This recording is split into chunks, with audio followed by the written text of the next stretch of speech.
dari CGP Angkatan 9 ingin mewawancarai Bapak mengenai pengambilan keputusan itu dilema etika.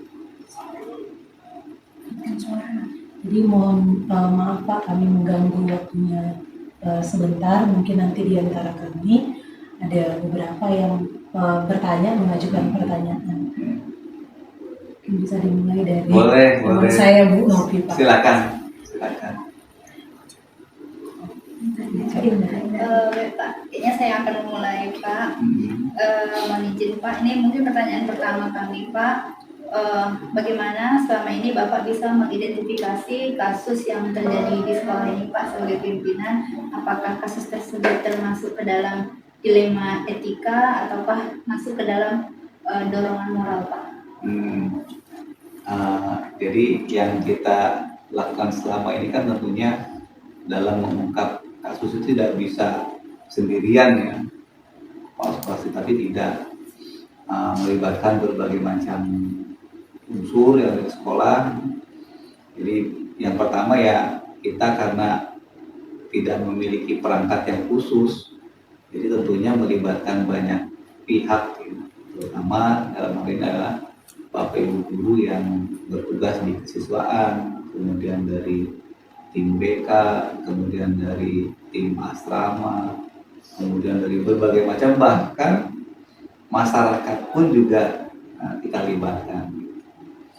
Jadi memang antara ditanya, kalau saya ditanya apakah dilema etika atau rujukan moral, ya saya lebih malah ke dilema etika yang sering kita hadapi. Memang kita menghadapi siapa? Menghadapi murid ya, menghadapi siswa dengan karakter yang bermacam-macam, berbeda-beda, dan memang murid kita ini tidak semuanya dekat dengan orang tua. Jadi sebagian besar murid kita memang kos ya di tempat sekitar kampus. Oke Pak ya, berikutnya Pak, kami ingin ditanya Pak, kalau misalnya seperti tadi Bapak sampaikan, Bapak menghadapi situasi di mana ada kasus yang dilema etika itu Pak, bagaimana cara Bapak dalam mengambil keputusan Pak dalam menyikapi kasus tersebut?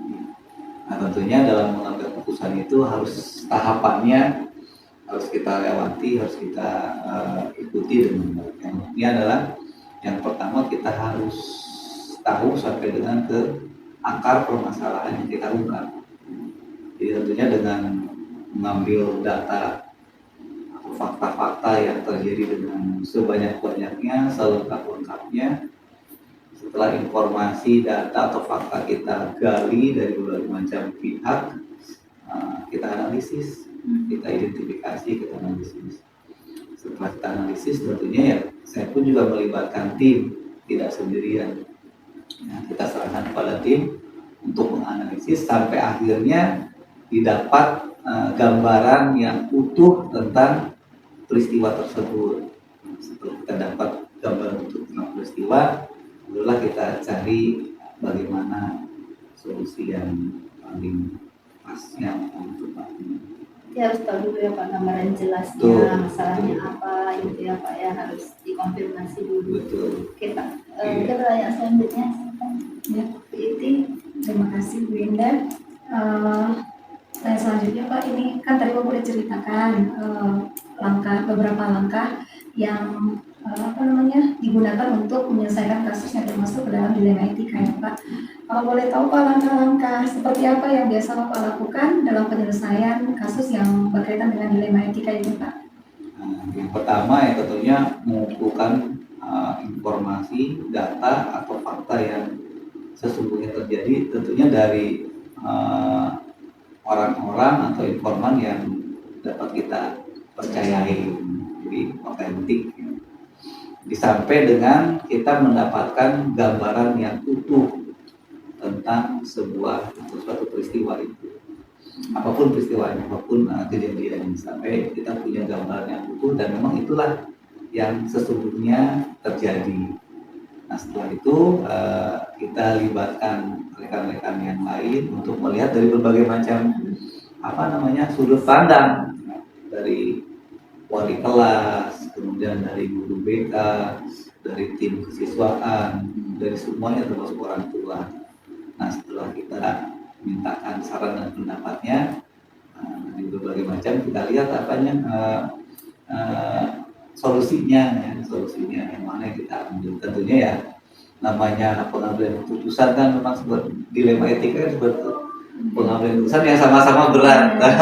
Sama-sama kita harus berpijak di sesuatu yang tentunya dampaknya kepada kita, kepada masa depan anak-anak paling kecil.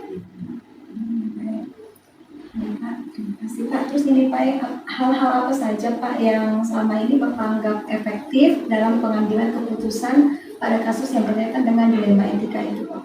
Jadi yang paling efektif tentunya adalah yang dampaknya paling kecil.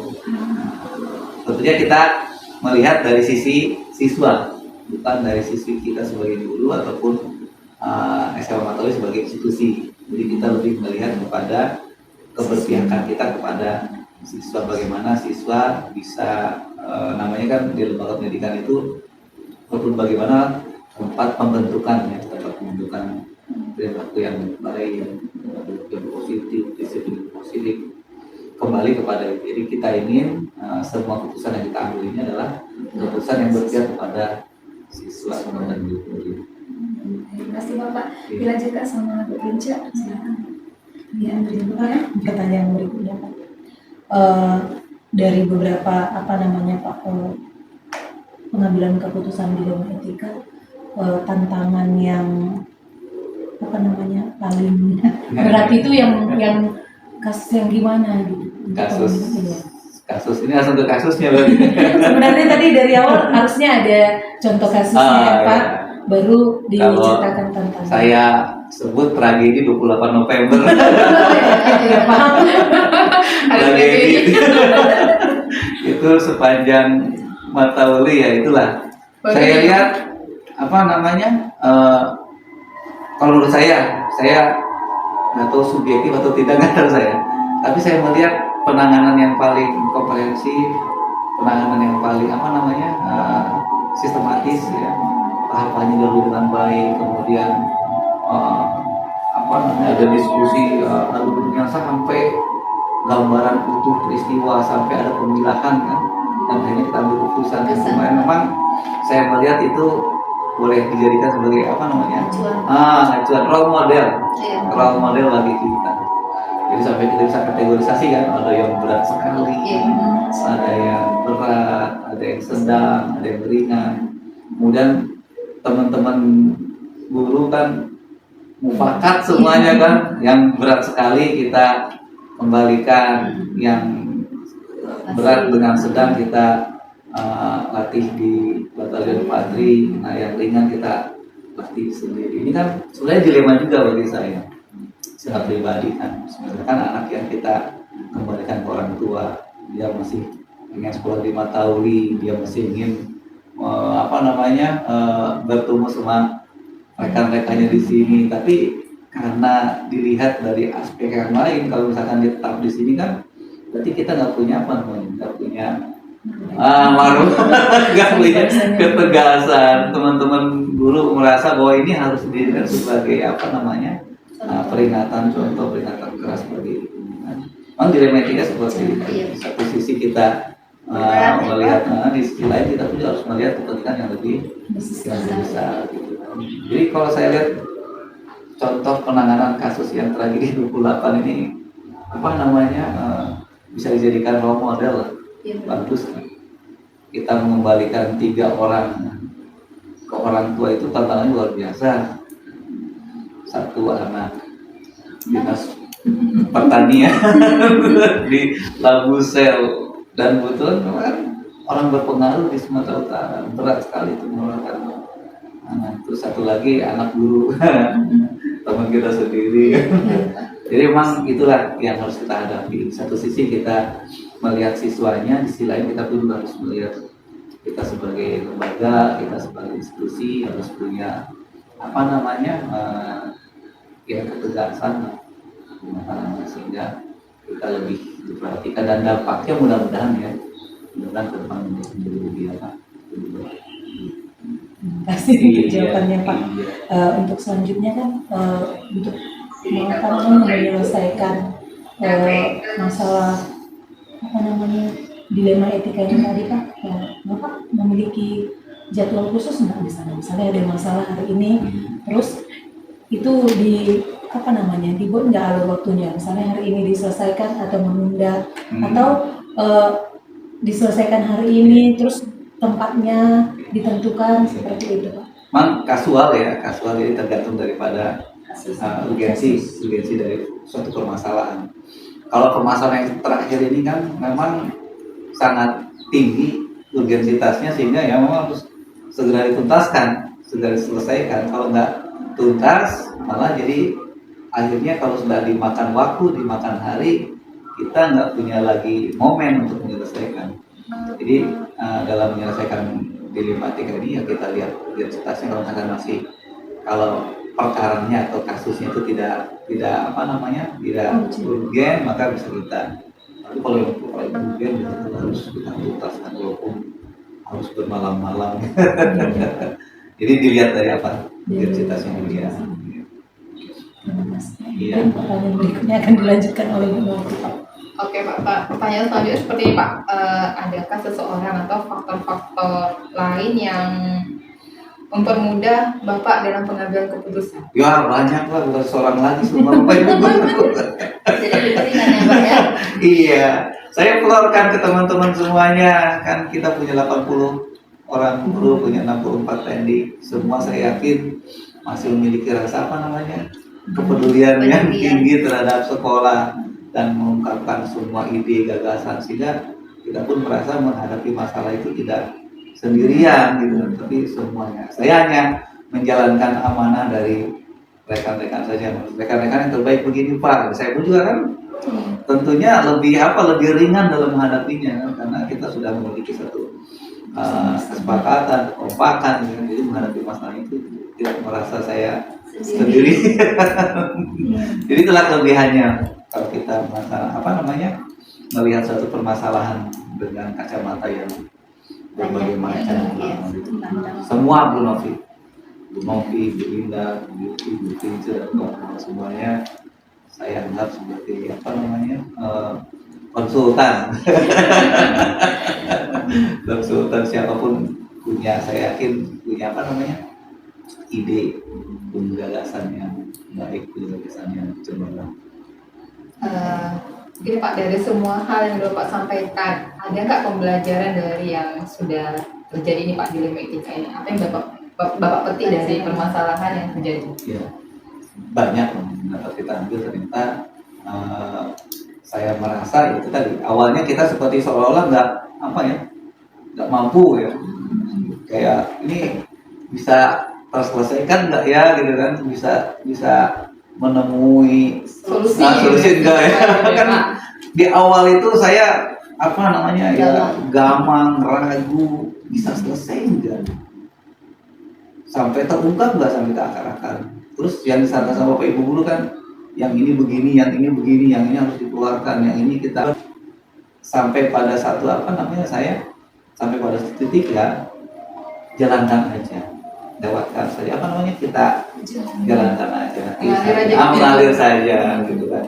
Akhirnya kita kumpulkan orang tua, kita sampaikan segala macam dengan berbagai macam ini, tetap juga malah dapat orang tua jadi bisa nerima dengan sukarela, dengan senang hati bisa. Yang paling penting kan kita niatnya apa? Kan tulus Bu. Niatnya itu ingin anak-anak. Dan memang semua yang 39 anak ini kan sebenarnya 41 kan. Yang 39 ini semua orang tuanya mengakui bahwa anaknya ini kelebihan energi. Mengakui semuanya. Jadi sampai akhirnya saya berani mengatakan kepada orang tua itu, Bapak Ibu silakan ikut aturan kami. Kalau Bapak Ibu nggak mau ikut aturan kami, silakan ambil. Kalau Bapak Ibu ingin anak tetap di sini, yuk kita sama-sama kita bina di Gioni. Sampai pada satu titik masalah itu hadapi saja gitu, jalankan saja semampu kita. Itu juga akan selesai dengan sendirinya. Bukan untuk untuk dihindari. Iya. Jangan Iya, Pak. menghindar masalah. masalah. Justru malah kita semakin semakin dewasa, semakin bijak karena kita dijerat oleh permasalahan dimanapun Bu Yuti, Bu Rince, di rumah, di sekolah, dengan masyarakat kita ini ya. Dewasa karena Itu Dewasa loh. karena masalah. Karena kita dengan masalah. kalau nggak pernah menghadapi Nggak akan bisa. Belum apa udah menghindar, udah Iya. mau. biar pernah Pak. Ada apa namanya? Ada kekuatan yang tidak kita Di luar dari duga. kemampuan. Gitu loh. Sebenarnya punya gitu. Tapi Iya. kita nggak merasa punya. Pasti saya yakin semua kita, kalau kita punya keinginan, punya niat yang kuat, jalankan saja. Itu tantangan yang tidak kita minta, Bu. Bahkan Bu Rince atau Bu Yuti atau Bu Indah atau Bu Novi nggak pernah menduga-duga, nggak pernah meminta, nggak pernah diapa. Misalkan, Bu silakan berangkat ke Jakarta, berangkat ke Medan, berangkat ke mana, selesaikan ini masalah. Kalau nggak kita minta, Bu, jalankan aja, Bu. Kecuali kalau Ibu punya kekuatan kuat, punya keinginan yang kuat, itu pengusaha namanya. Kalau pengusaha kan memang mencari sendiri tantangannya ya. Tapi kalau kita kan nggak seperti itu. Jadi kalau dikasih tantangan, jalankan aja, Bu. Pasti ada solusinya itu. Saya kan nggak minta harus ke Yoni, harus ke. Tapi ternyata setelah kita jalankan ada juga solusi. Ada juga. Berat sih. Pak, ini saja Pak untuk wawancara tentang dilema etika. Semoga apa yang sudah kami dapat dari Bapak bisa kami pedomani untuk di masa yang akan datang. Semoga sekolah kita semakin maju. Demikian Pak wawancara kita. Saya sudah dengan Billahi Taufiq wal Hidayah. Assalamualaikum warahmatullahi wabarakatuh. Waalaikumsalam. Terima kasih. Jadi Selamat siang, Pak. Ya, Semoga dalam keadaan sehat. ya. Jadi kami calon guru penggerak angkatan 9 dari Kabupaten Tapanuli Tengah. Kebetulan ada tugas demonstrasi kontekstual yaitu mewawancarai salah satu kepala sekolah yang ada di sekitar sekolah kami. Jadi kami memilih Bapak sebagai tokoh yang kami wawancarai. Jadi terima kasih untuk kesempatan Bapak pada siang ini. Mungkin ada beberapa pertanyaan yang kami ajukan. Harapannya Bapak santai saja, tidak usah tegang, menjawab pertanyaan yang memang sudah biasa pengambilan keputusan di sekolah ini. Mungkin untuk yang pertama saya persilakan kepada Ibu Indah mengajukan pertanyaannya. Baik, terima kasih Pak. Ya. Mungkin pertanyaan pertama dari saya, Pak, mungkin namanya sebagai pimpinan di sebuah instansi yang pasti banyak masalah atau kasus yang Bapak hadapi, ya, Pak. Nah, yang ini saya tanyakan yang pertama itu, apakah cara yang Bapak lakukan untuk mengidentifikasi apakah kasus tersebut termasuk dilema etika ataukah termasuk ke dalam rujukan moral? Gini, sebelum sampai ke situ, saya perlu penjelasan. Terkait dengan etika sama moral itu, ini tidak salah. Kalau dia dilema etika itu Pak, Bapak berada di suatu situasi di mana menurut Bapak kedua-duanya benar. Contohnya gini, ada murid yang misalnya sering terlambat, Ya. tapi dia terlambat itu sebenarnya karena dia pagi harus membantu orang tuanya. Kalau mengikuti peraturan, kan harusnya dia salah. Ya. Tapi kalau mengikuti hati nurani Bapak, karena memang dia punya alasan yang tepat, Bapak membenarkan itu sehingga Ya. ketika akan dibuat dia tinggal kelas, Ya. Bapak bela gitu lah misalnya, itu dilema etika. Kalau yang butuhkan moral itu dia jelas benar salah gitu. Jadi dilakukan dia terlambat karena terlambat bangun misalnya, kan udah jelas itu memang dia salah yang dia lakukan, gitu ya. Seharusnya kan dia datang tepat waktu, itu butuhkan moral. Ya. Pak gitu. Paham. Ya, paham. Jadi sebelumnya Pak ya, Iya. jadi mungkin di sekolah ini Pak pernah menghadapi kasus yang berkaitan dengan dilema etika sama rujukan moral. Bagaimana cara Bapak menghadapinya? Ya. Kebetulan ada siswa kelas 97 Putri ya, Putri, dia sering tidak hadir tanpa keterangan alfa. Ya mungkin sekitar 10 kali lah gitu. Mulai di semester 1 kemarin, sekarang kan semester 2. Jadi kami coba terus telusuri anak-anak. Jadi sekolah ini punya komitmen, misalnya kalau ada anak tidak hadir tanpa keterangan 3 kali berturut-turut atau berselang-seling, itu kami langsung telusuri, termasuk home visit, mengunjungi ke rumah.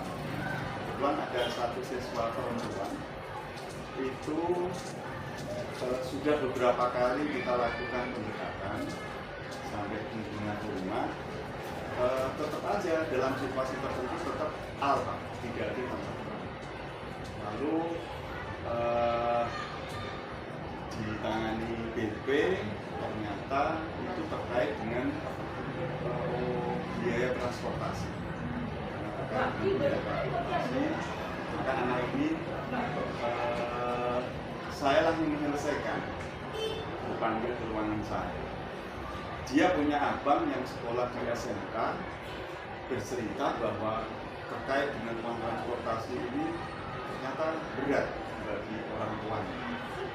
Bahkan yang ya kasihan begitu, itu antara siswa saya ini kelas 97 sama abang itu akan bergantian ke sekolah karena uang transportnya itu ada tadi Pak itu terbatas. Nah, situasi ini kan ya dilematis ketika mungkin secara formal kita ambil tindakan, tetapi di sisi lain sebagai seorang guru maka kita harus mencari solusi supaya anak ini tiap hari sekolah. Tidak bermaksud apapun kita sampaikan ke ibu-ibu ya. Solusinya anak ini saya jamin untuk biaya transportasi. Jadi saya tanya ke dia berapa uang transportasinya. Dia dari Babalan. Jadi ketika berangkat pulang itu sekitar 5.000 lah. Sekitar 5.000.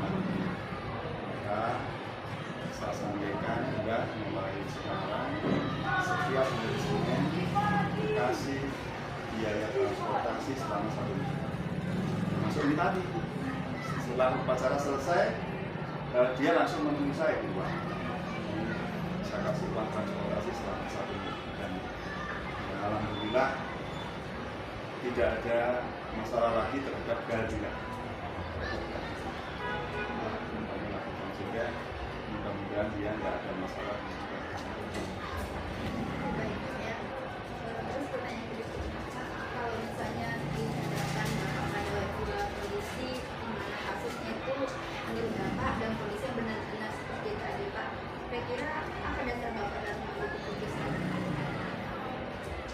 Saya berkeinginan sebagai seorang guru kita harus bermanfaat, terutama untuk kelanjutan studi siswa kita. Nah, itulah dasarnya. Ini siswa ini harus terus bersekolah. Terkait dengan biaya transportasi yang menjadi beban orang tuanya, ya itulah tanggung jawab saya supaya tidak terkendala dia. Itulah dasarnya. Dia harus lanjut ke sekolah. Dan saya ya memang tidak termasuk apapun itu bagian kita sebagai seorang guru. Sebetulnya tidak hanya dia saja, ada beberapa siswa yang dalam masalah yang lain saya harus memutuskan terkait dengan dia. Oke, silakan.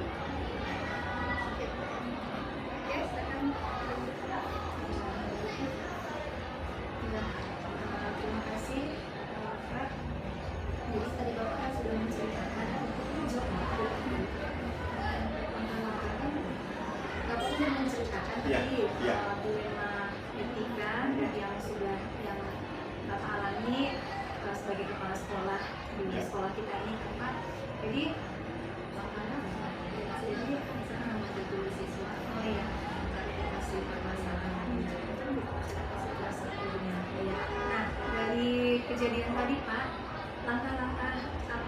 yang Bapak lakukan untuk menyelesaikan kasus yang ada di sekolah yang berkaitan dengan nilai etika tadi? Khusus tadi. Prosedurnya, iya, prosedurnya. Untuk kejadian lain yang lain ya. Boleh juga beberapa yang Misalnya kalau ada masalah di sekolah kita, Kejadian lain, situasi yang lain ya. Saya juga ada situasi, ada siswa laki-laki ini kelas 97 juga, namanya masih Mas Alfredo. Jadi anak ini dalam keseharian itu membantu orang tuanya. Jadi selama saya masih ingat dia hampir 12 hari tidak masuk kantor. Kemudian wali kelas, kemudian guru BP pasti berusaha untuk menindaklanjuti, kemudian membimbing, membina supaya dia tidak bolos lagi lah. Tapi kelihatannya kurang berhasil. Kemudian ketika ada waktu, kemudian saya cek di kelasnya dia juga tidak sekolah. Saya minta tolong ke kawannya supaya menunjukkan tempat tinggal kawannya tadi. Saya berikan sepeda motor ke rumahnya, kemudian ada sesuatu di situ yang menggugah kita ya, karena kadang kita sebagai guru jangan berpikir bahwa masalahnya itu sesederhana yang kita pikirkan, sehingga sedangkan kita salah bukan menunjukkan. Jadi waktu saya datang ke rumahnya masih ingat di rumahnya itu yang menerima itu nenek, kemudian mamanya, kemudian ada anak mungkin sudah 9 tahun lah, yang kelihatannya itu dalam situasi keterbelakangan. Neneknya saya lihat mungkin umurnya bisa saja 75 tahun. Jadi mamanya berkata, iya saya sudah nenek ini, tapi saya tulang punggung. Jadi mamanya diam. Kemudian neneknya bercerita bahwa Alfredo ini itu sehari-hari itu jualan di pinggir pantai. Ya, taruhlah kita di pinggir pantai jual sate telur itu, kemudian kerang, sate kerang, dan sebagainya. Ya, ini kan dilematis dalam situasi ternyata Alfredo ini, siswa saya ini itu juga dia bagian dari tulang punggung, tetapi dia punya kewajiban untuk sekolah. Gitu. Ketika ditinggalkan sekolah sebagai kepala sekolah, ya saya harus tegas pada dasarnya. Kalau memang dia memilih untuk jualan ya silakan jualan, tapi kalau ingin sekolah ya sekolah. Kenapa? Karena kalau dia misalnya di jam belajar mungkin dia berada di pinggir pantai di jualan, kemudian ditanya kamu siswa mana, dia jawab SMP satu Padang, kan malu gitu. Kenapa di jam sekolah ada siswa yang berkeliaran meskipun dia bekerja gitu. Nah, saya tekankan ke neneknya, kami tidak pernah melarang Alfredo itu untuk bekerja mencari uang, tapi minta tolong bahwa dia itu statusnya masih siswa, dan itu tanggung jawab kami. Nah, minta tolonglah ketika dia jam sekolah ya sekolah. Kalau sore atau hari Minggu silahkan, tidak ada masalah. Bahkan kami mendukung itu. Nah, ternyata saya respon bagus lah dari anak sama ibunya itu.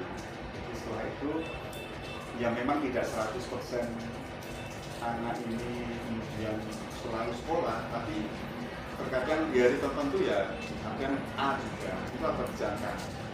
Ya, sehingga kami beberapa kali ya ketika ada A selang misalnya ya 15 hari satu kali ya saya panggil, karena saya tahu situasinya, dan situasi ini termasuk dalam situasi ekonomi, sehingga di situasi tertentu ya tetap kita bantu. Misalnya kejadian ketika pengecilan rambut misalnya dia ternyata punya pangkas, saya kan tahu situasi ekonomi orang tua kan, ya saya kasih uang untuk supaya dia pangkas.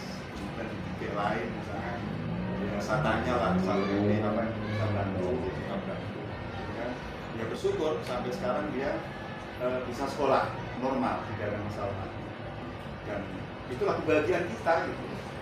Saya pernah ketemu dia jualan sore-sore di Lupin gitu kan, saat itu duduk sama kawan-kawan pagi dia kemudian di depan siapa, rasa bahagia sekali, bahagia sekali. Ya bekerja lah. Nah, itulah cara.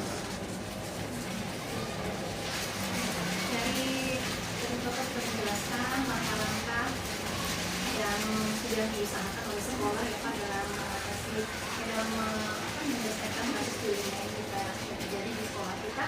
Nah dari beberapa langkah itu Pak, menurut Bapak yang paling efektif gitu Pak, yang mulai dari BP, kemudian Bapak langsung dari langkah-langkah itu, menurut Bapak yang paling efektif untuk menyelesaikan kasus itu mana? Pengalaman saya ya, itu yang menyelesaikan masalah itu saya pribadi sebagai kepala sekolah. Ketika saya tahu situasinya kan kita lebih mudah masuk ke situasi anak yang ternyata dia berubah. Kalau guru lain, mohon maaf, belum tentu apa yang kita lakukan itu guru lakukan. Mungkin guru BP atau wali kelas itu bisa saja. Mungkin secara tingkat moral lebih ke situasi begini, kemudian tindakan begini, kalau tidak sesuai harapan nanti tindakan lanjutnya begini. Saya tidak. Saya berusaha ketika saya berusaha sudah saya sampaikan ke pihak BP, gitu. Kalau responnya kurang bagus termasuk orang tua, saya harus dihadirkan. Termasuk kalau pengalaman selama ini, kalau ada orang tua yang keras datang marah-marah, panggil saya. Karena biasanya kalau orang tua ketemu saya itu berbeda situasi, termasuk mudah untuk menyelesaikan. Kalau saya yang hadir, karena ketika siswa masuk ke SMK Satu Pandan, kemudian saya presentasi tentang program sekolah, saya sebagai kepala sekolah punya komitmen, sehingga orang tua pasti ingat. Saya kalau dalam situasi yang sulit, mungkin tidak bisa diselesaikan di BP dan wali kelas, saya harus terlibat di sini.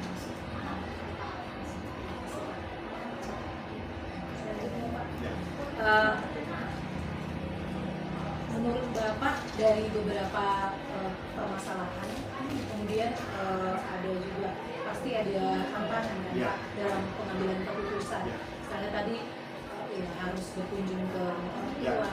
Nah, kalau boleh kami tahu Pak, tantangan yang terberat dari beberapa masalah yang ada di sekolah ini ketika mengambil keputusannya itu yang mana itu? Ya. Ada dua lah nih, saya ceritakan pengalaman. Yang pertama, tetap sekolah punya komitmen bahwa kelanjutan studi anak nomor satu. Kita antarkan anak kita itu lulus. Tetapi kan dalam situasi tertentu, terkadang seolah-olah anak itu dia tidak tahu bahwa apa yang dilakukan itu berbahaya bagi dirinya, termasuk pelanggaran peraturan. Jadi ada kejadian, ada siswa ketika dia di kelas 8 itu sudah 16 hari alfa. 16 hari alfa. Waktu rapat dewan guru, ya, saya sampaikan kita beri kesempatan lah, ini sudah naik kelas ini. Dengan catatan, kebetulan orang tuanya itu kan bercerai. Di Broken Home di SMP ini banyak catatan siswa yang berperhatian khusus karena orang tuanya bisa atau orang tuanya itu tidak lengkap ikut neneknya, misalnya atau orang tuanya kebetulan anak ini orang tuanya bercerai. Sebetulnya tidak hanya 16A, tapi juga ada situasi lain lah yang perlu kita perhatikan, tapi tidak kita beri kesempatan. Begitu naik kelas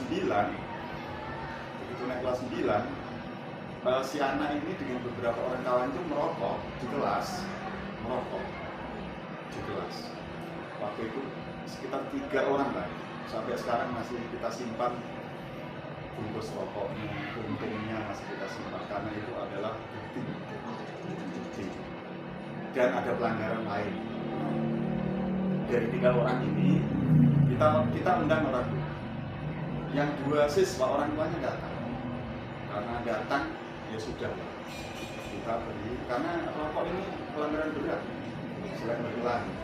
Karena orang tuanya datang dan tidak ada catatan masalah yang lain, maka kita beri kesempatan buat di atas meter ya lah berkomitmen supaya tidak melakukan pelanggaran. Dan 1 siswa inilah orang tuanya itu bersurat. Ketika kita berikan surat, ini tidak diberikan orang tuanya. Dan dia punya catatan tadi yang 16 dari alfa. Akhirnya kami Bapak Ibu guru sepakat sama ini ya ibaratnya harusnya kan kita pindahkan karena orang tuanya surat itu sudah diserahkan ke orang. Nah karena tidak diserahkan ya akhirnya orang tuanya kita jemput. Karena selama ini kalau ada masalah mamanya terus, ibunya terus. Kita putuskan rapat pleno bahwa anak ini harus pindah. Mamanya setuju. Mama ya udah. Dan anak itu berarti tidak sekolah lagi. Sekitar 10 hari kemudian, ayahnya WA saya. Adalah semacam maaf ya, provokasi bahwa dia seorang wartawan yang mau jumpa sama saya. Silahkan datang dan kita diskusikan. Dipikir kan mau sekolahkan atau memindahkan kemana. Ternyata di sini anaknya diajak itu kemudian dengan wajah yang tidak berdasar lah untuk memaksa supaya anaknya tetap sekolah. Karena ini tanpa ya bahwa sudah kita putuskan rapat pleno, kemudian juga kita sampaikan ke siswa yang lain, inilah jadi pelajaran. Dan beberapa ada pelanggaran bahkan merokok beberapa kali di kelas. Itu salah satu pertimbangan kenapa saya pasang semua di kelas adalah salah satu perilaku dari awal. Karena sekarang kita pasang ya semakin berkurang lah kehilangan, karena kehilangan kan langsung bisa manfaatkan sama. Jadi saya sampaikan ke orang tua bahwa tidak bisa lagi sekolah di sini marah dan ngotot. Jadi kalau saya tangkap tadi dari jawaban Bapak, berarti kalau dilihat tantangan itu bukan hanya dari misalnya rekan guru atau siswa, tetapi lebih ke apa ya, eksternal ya Pak, orang tua dan orang yang memiliki kepentingan di ini ya Pak. Ada biasanya kan kalau misalnya pengambilan keputusan itu kan yang beratnya itu di lingkungan sekolahnya gitu. Jadi terima kasih Pak untuk ini penjelasannya tadi. Kemudian ada pertanyaan berikutnya. Biasanya Bapak kalau misalnya mau membuat penyelesaian masalah itu terjadwal nggak? Biasanya gini, ya pasti kan ada yang insidental, tapi ada juga yang terjadwal. Misalnya kita kan ada rapat dulu, misalnya rapat bulanan 3 bulan nanti sebelum terima rapor, itu kan juga dalam upaya untuk evaluasi dan penyelesaian masalah. Kalau insidental ya mungkin dalam situasi tertentu ya ada kita selesaikan masalah. Untuk situasi yang menurut saya misalnya kurang cepat, kadang kan wali kelas, BP itu kan kadang lambat, maka kita harus segera masuk untuk hal-hal yang darurat. Maka bilang, misalnya contoh, saya kalau saya toleransi 15 menit setelah bel, saya itu akan keliling, tapi tidak tiap hari. Kalau dia aman ya sudah. Tapi termasuk misalnya kalau ada guru yang izin kan, nah saya kan di jadwalnya kelas berapa dia, saya masuki. Dan yang saya lihat pertama adalah absen. Kalau ada absen yang perlu perhatian itu ya saya foto, bisa share ke pihak grup SMP sehingga tidak wali kelasnya. Dan saya sampaikan, tolong anak ini segera ditindak lagi. Misalnya, entah sudah 3 kali, 4 kali dan seterusnya. Itu contoh dalam situasi insidental ya, situasi situasional yang harus kita selesaikan. Biasa tetangga enggak. Mungkin akan dilakukan Mungkin Pak, setelah tadi kan Pak sudah mengambil keputusan, ada nggak selain Bapak, ada nggak membantu Bapak untuk mengambil keputusan dalam dilema etika ini Pak? Yang membantu Bapak mengambil keputusan? Iya, bisa saja kan wali kelas dan guru BP, atau mungkin guru yang tahu situasi siswa perlu bantuan. Kan bisa saja itu dari mana-mana saja kan, permasalahan siswa itu dari mana-mana saja. Nah biasanya guru yang lebih tahu mungkin dia sudah punya track record anak ini, sehingga ya kita minta tolong supaya kita selesaikan bersama. Nah, ada contoh misalnya siswa ini juga, kalau ini masalah moral ya, ada ini anak yang saya inginnya itu dia lanjut, tapi kayaknya berat nanti. Dia baru kelas 7, ini semester awal, semester 2. Itu pernah guru menyampaikan ke saya, bisa jadi di profil BA-nya itu minuman beralkohol. Minta tolong sama dia, kita lanjut masuk poligraf. Bahkan sampai 3 kali di rumah. Ini ya masalah, ayahnya ke laut karena 3 bulan, tidak mamanya, kemudian dengan anak yang sama membolos di pinggir pantai 10 buku seragam sekolah, meskipun dia belajar di situ, ada buku yang digunakan, tapi di foto alasan datang ke sini, ini alasan pun sekian nama saya.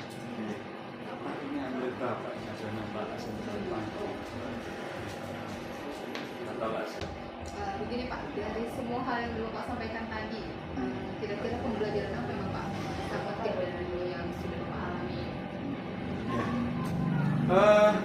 Gini, kita jangan mungkin pelajaran banyak, termasuk tadi yang merokok, anak alasan dan sebagainya. Mungkin itu juga pembelajaran bagi kami, terutama saya. Mungkin meskipun merokok di 16A, kemudian surat yang diberikan orang tuanya, mungkin nanti ke depan kalau ada situasi seperti itu kita bisa sabar. Ya, kita yakinkan untuk Bapak Ibu. Terkadang lebih lagi kalau dalam situasi tertentu, ya, kita lebih coba usahakan. Kalau itu juga perumahan kita kan. Misalnya lah si yang merokok dan kita tapi mungkin belum pernah secara khusus saya berdua. Selama ini kan ada BP, ada mama. Pasti kalau ada mamanya, ada BP kan, pasti kan tindakan, hukuman. Tapi kalau mama tahu nanti ke depan berdua saja. Apa masalah? Apa ya? Khusus ini saya belum anak ini. Tapi kalau yang tadi sampai rumah, Fredo, tapi kan kalau ternyata sekarang lebih bagus. Lihat saya di sini. Berarti itu ada rencana lain ya Pak, berarti akan melakukan Ya, tersebut ya Pak? betul. Iya, itu kan pembelajaran. Itu kan pembelajaran. Sedikit sabar. Meskipun ada beberapa. Masih kesabaran gitu ya Pak? Iya, betul. Lagi ya, karena resikonya semua itu di kepala sekolah.